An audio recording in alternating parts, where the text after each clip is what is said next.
نحمده ونصلي على رسوله الكريم أما بعد فأعوذ بالله من الشيطان الرجيم بسم الله الرحمن الرحيم رب اشرح لي صدري ويسر لي أمري واحلل عقدة من لساني يفقهوا قولي رب زدني علما اللهم ربنا زدنا علما اللهم أرنا الحق حقا وارزقنا اتباعه وأرنا الباطل باطلا وارزقنا اجتنابه آمین یا رب العالمین۔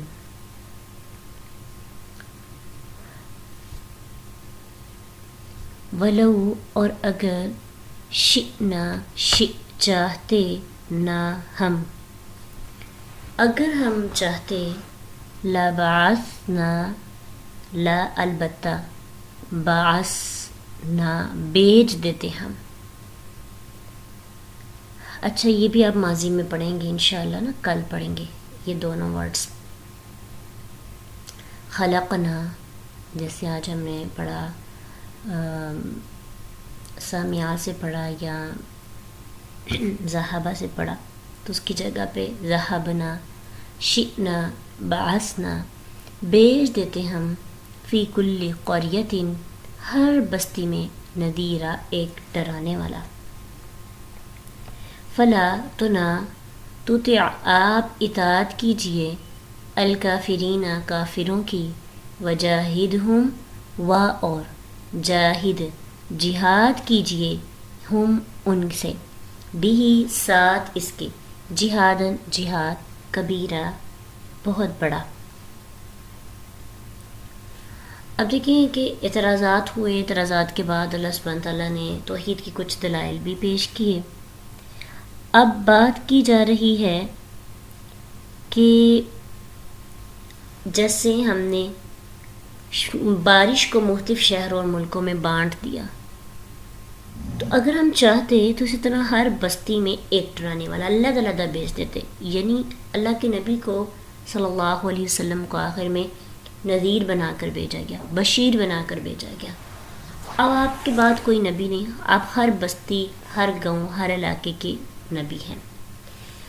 تو کہا جا رہا ہے اے نبی، اگر ہم چاہتے تو ہر علاقے میں الگ الگ ڈرانے والا بنا دیتے، لیکن ہم نے ایسا نہیں کیا۔ کیوں؟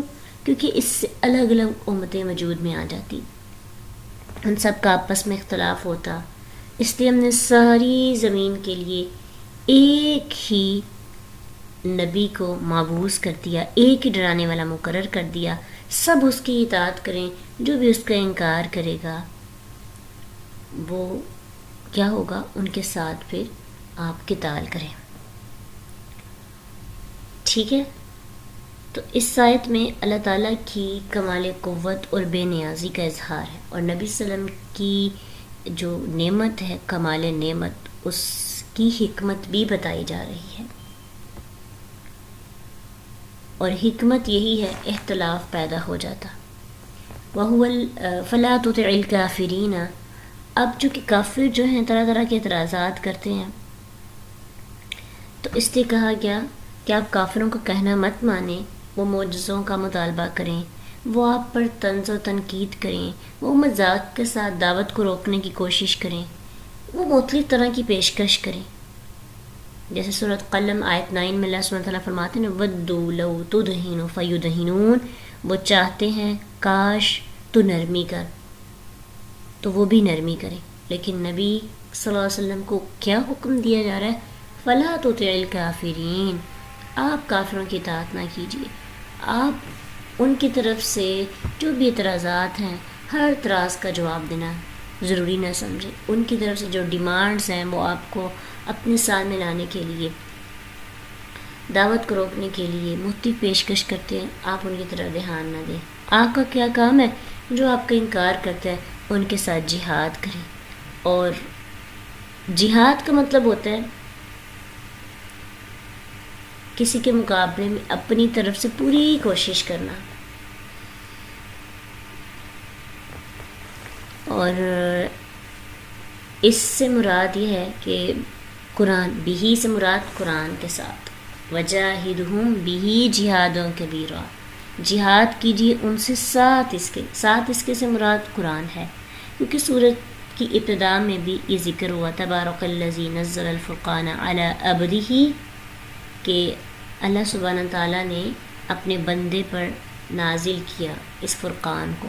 چونکہ سٹارٹ میں بھی قرآن کا ذکر ہے اور اندر بھی ہم پڑھتے آ رہے ہیں، اس لیے یہاں مراد یہ ہے کہ آپ قرآن سے تبلیغ کریں ان کو، یہی جہاد کبیر ہے۔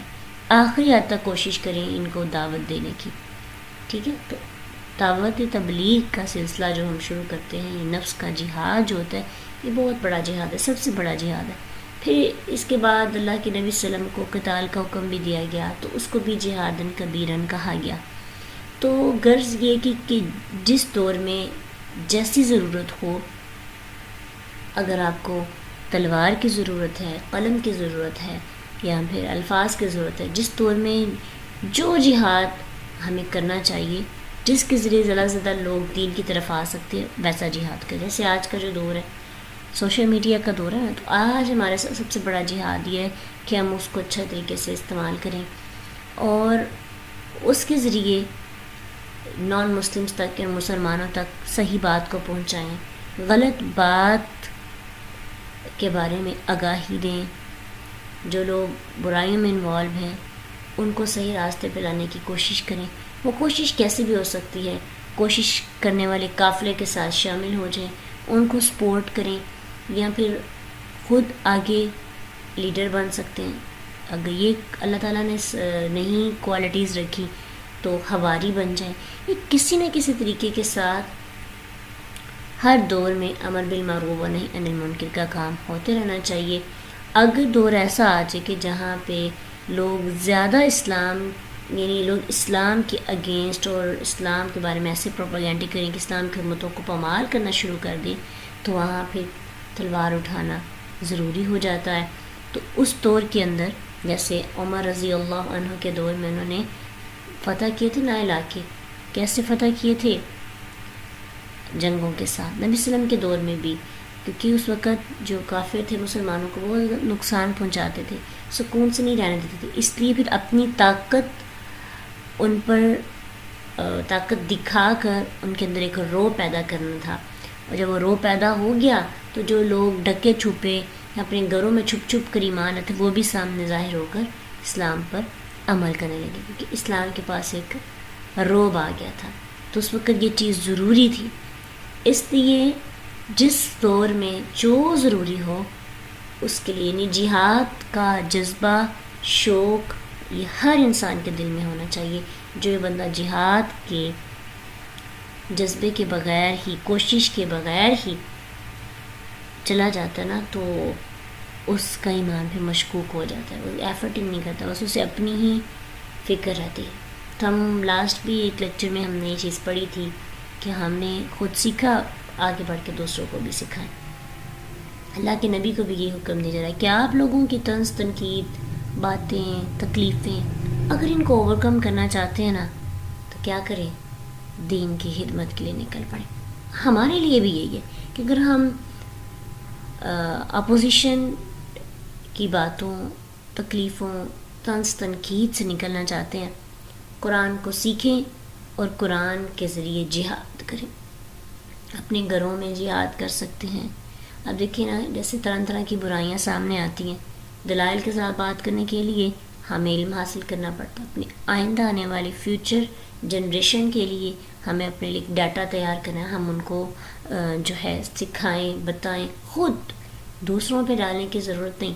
دوسرے آپ اپنے ٹیچر کے پاس اپنے بچوں کو بھیج رہے ہیں، آپ کو ٹیچر کے عقیدے کا نہیں پتہ، آپ کو ٹیچر کے بات کرنے کے سٹائل کا نہیں پتہ، کہ یہ نہیں پتہ کہ وہ استاد یا جو بھی ہے بات کرنے والا، وہ کہیں میرے بچوں کے اندر دوسروں کے اگینسٹ نفرت تو نہیں پیدا کر رہا، یعنی آپ کو نہیں پتہ مزاج کا۔ تو خاص طور پہ دین کے معاملے میں آپ خود آگے بڑھیں اور خود سیکھیں، اپنے لیے، اپنے جو صدقے آپ کے لیے باقی رہ جانے ان کے لیے۔ یہ سب سے بڑا جہاد ہے۔ اگر کبھی قرآن سے پیچھے ہٹنے لگیں تو یہ سوچا کریں کہ فتنوں کا ایسا دور ہے کہ اگر میں خود ہی پھسل گئی تو کیا ہوگا۔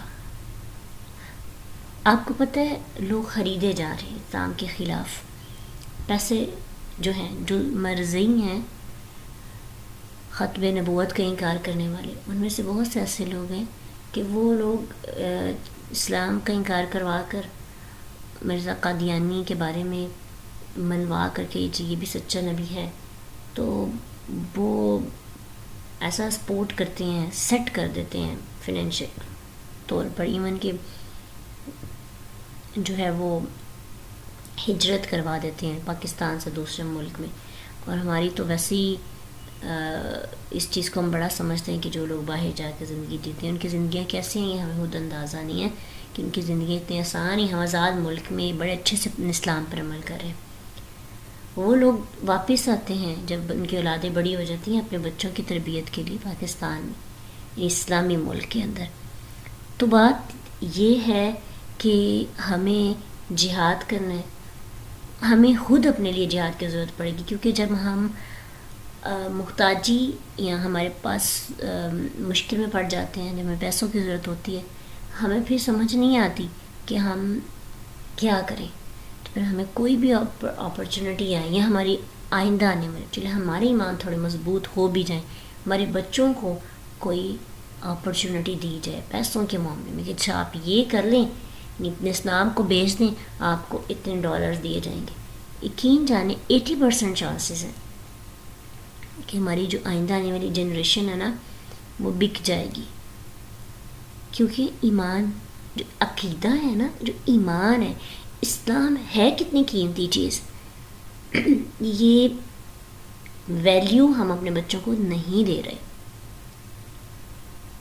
ہم ان کے لیے رول ماڈلز جو بنا رہے ہیں نا، وہ رول ماڈلز اسلام کے ہسٹری کے ہیروز جو ہیں وہ ہے ہی نہیں ہیں. تو پھر جب ایک چیز ان کے لیے اتنی امپورٹنٹ ہے ہی نہیں تو وہ تو آسانی سے بیچ سکتے ہیں.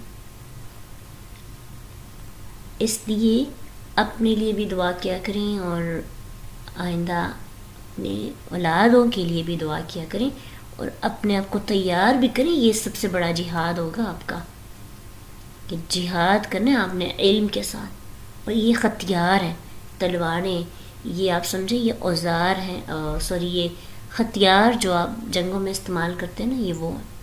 پھر اس کے بعد سواری کا بھی کہا کہ جس طرح سے بھی آپ کو جہاد کرنا پڑے آپ اس کے لیے پراپر ریڈی ہوں.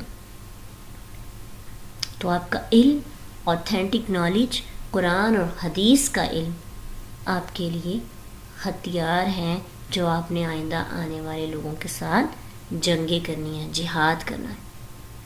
آج تلوار کے زور پر آپ کسی کو اسلام میں داخل نہیں کر سکتے. اب لوگوں کے پاس شعور آ گیا، اور اگر آپ اچھے انداز میں کسی کو بتائیں اور مضبوط ہوں، طاقتور ہوں. مومن طاقتور پسند کیا گیا ہے، تو فائنینشلی طور پر بھی اسٹرانگ ہوں، مضبوط ہوں، تو آپ کی بات میں پھر وزن بڑھ جاتا ہے، کیونکہ ہر دور کے اپنے تقاضے ہوتے ہیں، اور آج کے دور کا تقاضا یہ ہے. ٹھیک ہے، انشاءاللہ کوشش کرنی ہے زیادہ سے زیادہ آگے آنے کی. وَهُوَ الَّذِي، اور وہی ہے جس نے ماراجا ملا دیا البحرین، دو سمندروں کو. یہ تسنیہ کیا؟ بحر سے بحرین، بحرین دو سمندر. ہاذا یہ عذب میٹھا ہے، فرات خوش مزہ، وہذا اور یہ ملح نمکین ہے، اجاج کڑوا. وجعل اور اس نے بنا دیا بینہما ان دونوں کے درمیان برزخن ایک پردہ، وحجرن اور ایک آر، محجورہ مضبوط. ایک اور اللہ سبحانہ تعالیٰ کی نعمت اور کرشمہ قدرت کا. عموماً ہم اس آیت کو اگر سمجھیں جب بھی پڑھتے ہیں تو ایک ہمیں سمندر دکھا دیا جاتا ہے کہ یہ ایک سمندر ہے، اس کا پانی آدھا میٹھا ہے، یعنی درمیان میں ایک بارڈر لائن ہے، دونوں آپس میں نہیں ملتے. بالکل ٹھیک ہے، اس طرح سے بھی ہے. تھوڑا سا اس کو آج دیکھتے ہیں. فرات کہتے ہیں میٹھا پانی جو پیاس کو ختم کر دیتا ہے. اور توحید کے دلائل میں جو اللہ سبحانہ تعالیٰ دلائل پیش کر رہے تھے، یہ چوتھا سلسلہ ہے.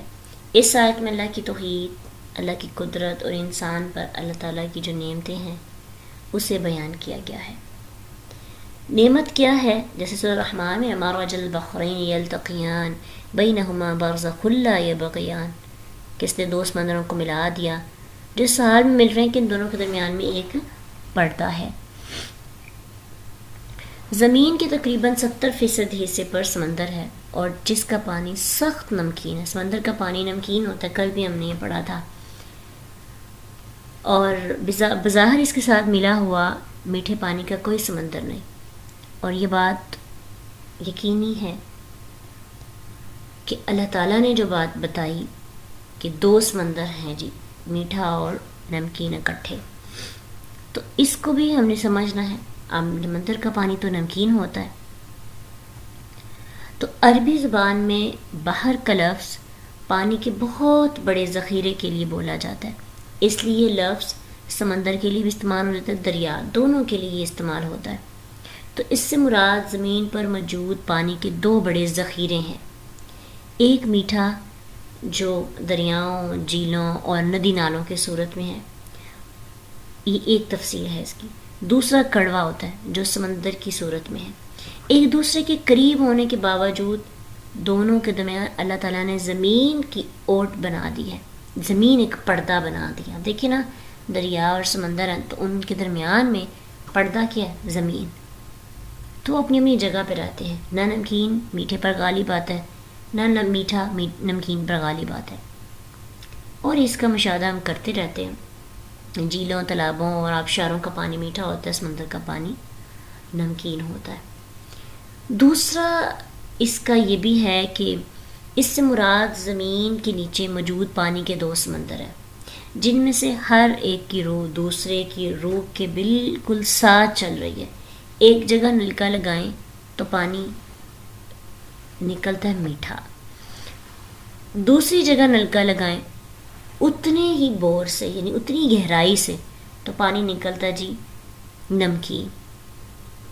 اور بعض اوقات ایسا بھی دیکھا گیا ہے کہ دیوار کی ایک طرف کا پانی میٹھا ہوتا ہے، دوسری طرف کا پانی نمکین ہوتا ہے، اور وہ آپس میں مکس بھی نہیں ہوتے۔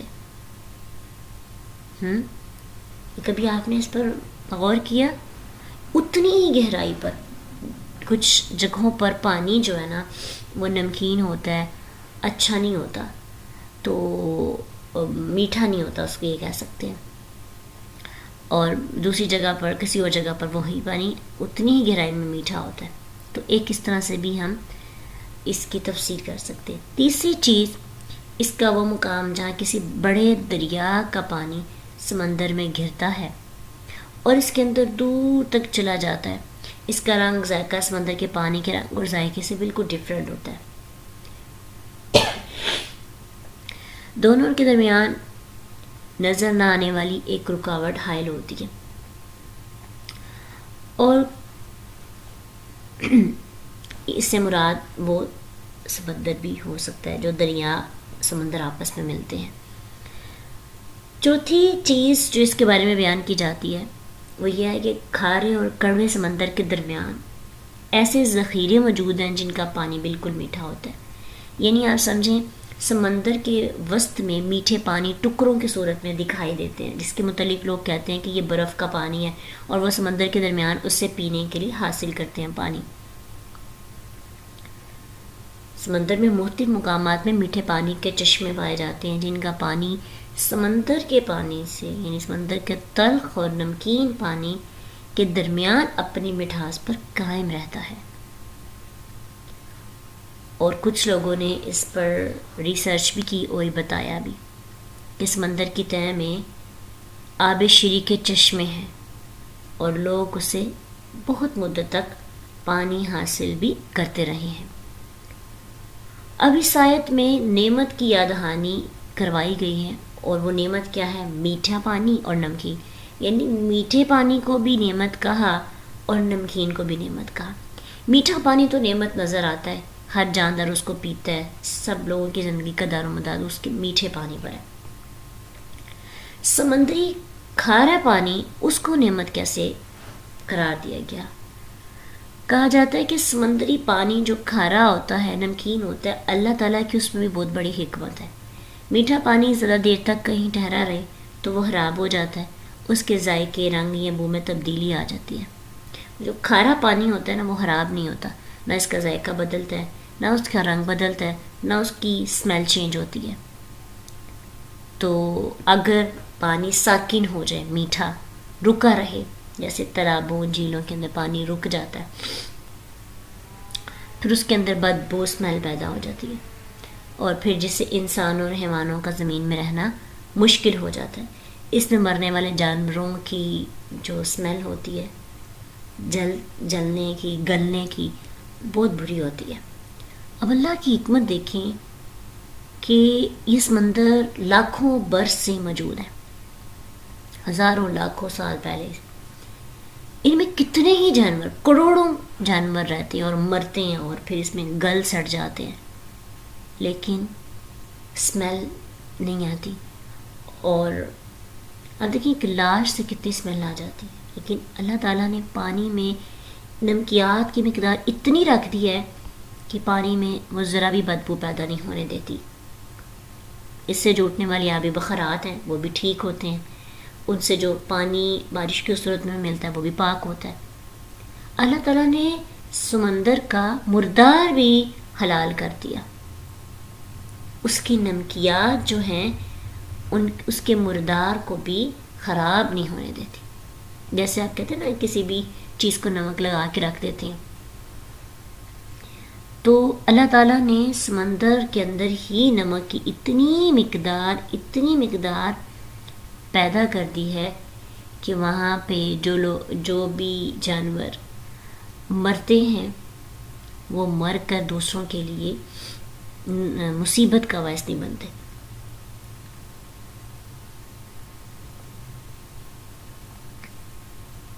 اور اللہ تعالیٰ نے وہاں پر ایک جانوروں کو دوسرے جانوروں کے لیے خوراک بھی بنایا ہے۔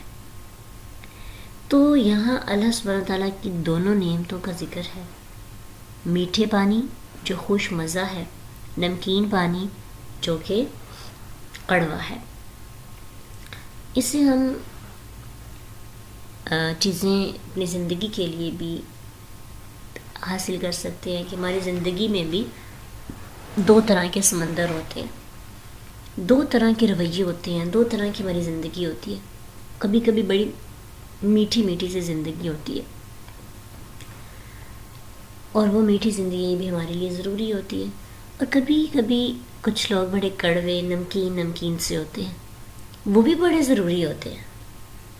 کبھی غور کیجئے گا، اگر ہماری زندگی سے کڑواہٹ ختم ہو جائے نا تو زندگی کا مزہ ہی نہ آئے، انسان خوش رہ کر ہی پاگل ہو جائے، کہ انسان تغیر پسند ہے۔ انسان جب تکلیف کے بعد، کڑواہٹ کے بعد خوشی کو محسوس کرتا ہے نا تو اس کو لگتا ہے کہ جیسے یہ خوشی کی ایک نئی ڈیفینیشن ہے۔ وہ ہر وقت اس کی خوشی کی ڈیفینیشن بدلتی رہتی ہے، کبھی وہ خوشی اس چیز کو کہتا ہے، کبھی وہ خوشی اس چیز کو کہتا ہے۔ تو زندگی کی کڑواہٹوں سے نفرت نہیں کرنی چاہیے۔ ہماری زندگی میں دو طرح کے لوگ ہوتے ہیں، کڑوے اور نمکین اور خوش مزہ لوگ۔ کبھی کبھی ایک ہی بندہ ہمارے لیے کبھی کبھی میٹھا ہوتا ہے، کبھی کبھی کڑوا ہوتا ہے، اور ہم خود بھی ایسے ہیں، کبھی ہمارا مزاج بڑا خوش مزہ ہوتا ہے، کبھی کڑوا ہو جاتا ہے۔ تو بس یہ ہے کہ اس پر غور کرنا چاہیے، یہ اللہ کی نعمت ہے، اللہ نے یہ مزاج رکھے ہیں، اللہ نے یہ زندگی بنائی ہے، یہ تکلیفیں، یہ ہمیں آزمائشیں اپڈیٹ کرتی ہیں، اور اللہ تعالیٰ کی نعمتوں پر غور کرنے، تدبر کرنے پر ہمیں آمادہ کرتے ہیں۔ تو یہ ایسی کھٹی میٹھی زندگی بڑی پیاری ہوتی ہے، کیونکہ کم از کم ایسی زندگی تو نہیں ہے کہ وہ یمدہم فی طغیانہم یعمہون۔ کچھ لوگ ایسے بھی ہیں کہ جن کے دل میں ایمان نہیں ہوتا، اللہ تعالیٰ ان کو اتنا نوازتے ہیں کہ کبھی ان پر یہ آزمائش آئی نہیں، مصیبت آتی ہے ایمان کے پوائنٹ آف ویو سے، لیکن ان کے پاس، ان کی نظر میں ایمان ویلیو ہے ہی نہیں۔ ان کے لیے دولت ویلیویبل چیز ہے، ان کے لیے رشتے ویلیویبل چیز ہے، ان کے لیے مقام ویلیویبل ہے، شہرت، سب کچھ ان کو مل جاتا ہے، اور ان کا ایمان ان کے لیے، وہ ایمان کو بیچ دیتے ہیں، دنیا خرید لیتے ہیں۔ تو کھٹی زندگی ان کی بھی ہوتی ہے، لیکن انہوں نے کبھی اس پر غور نہیں کیا ہوتا، کیونکہ ان کا ایمان ان کی کھٹاس ہے جو کہ ان سے لے لیا گیا.